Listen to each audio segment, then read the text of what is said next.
Hello artists! Today we are going to use our watercolors to paint over our Romero Britto inspired pattern heart that we started last class. Before you begin, you need to set up your painting station. So get some sort of placemat, get a cup or a bowl of water. Bowl would be best so it's harder to spill. And of course you'll need your watercolor paints from your art kit. And if you can't find your artwork from last time, you can always just quickly draw in a pattern but not color in the shapes. That will help you go a little bit quicker.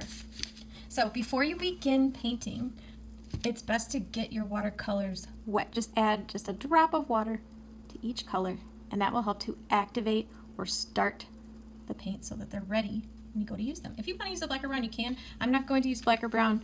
I'm going to follow more Romero Britto's palette, but you follow your heart. So you remember this from the art studio. I know you do. We're going to dip, wipe off the extra water. If we have too much water on our paintbrush, when we swirl it around in the watercolor paint, it's going to be really watered down and the color won't be as bright and brilliant.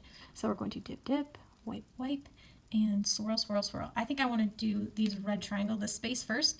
And this is a warm color. I'm going to try to pick a cool color so that it really pops. There's a contrast. Dip, wipe, swirl. And I'm gently swirling. We have to be so gentle with this paintbrush. It's as if I'm petting a baby bunny. So gently swirling. And now I can paint on my paper. And look at that wax from the crayon. It's a wax resist. It's pushing against the watercolors, and I can paint directly over it. Look at that. When I start to run out of paint, I need to go back and get a little more water. Dip, wipe, swirl. And I'm being so gentle when I'm painting on my paper as well. It's the same thing. I'm petting a baby bunny. If you are grinding your paintbrush, I don't even want to show you, but if you're grinding your paintbrush, if this metal part is touching your paper, you are going to damage your brush, and the bristles, the little hairs from our paintbrush, are going to fall out, and then you won't get to paint anymore. So be gentle. Dip, wipe, swirl. And be especially cautious when you want to use a different color. You want to really make sure that you wash off your brush really well. So I have green watercolor paint on my brush right now. If I go to use the yellow, we already know what's going to happen. It's going to mix. So I need to wash. I'm touching my bristles, those little hairs, the bristles to the bottom of my cup. And then I can swirl in the new color, and look, it won't mix. So I can get this yellow, and I think I want to use it on these spirals. Because the green is a cool color, I'm going to use a warm color like yellow just to make it pop, to create a contrast.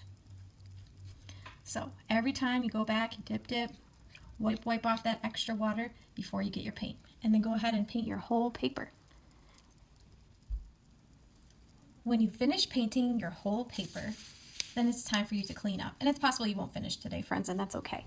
But to clean up, you're going to wipe off the extra water, and then put your paintbrush back with your watercolor so it doesn't get lost. And you can leave it over here. You can leave it open just to dry. Make sure your painting goes in a safe place where it can dry. And then carry your water bowl with two hands to the sink to dump it out, and ask an adult where they want your newspaper. They might want you to save it for a project in the future, or they might want you to recycle it. Have fun!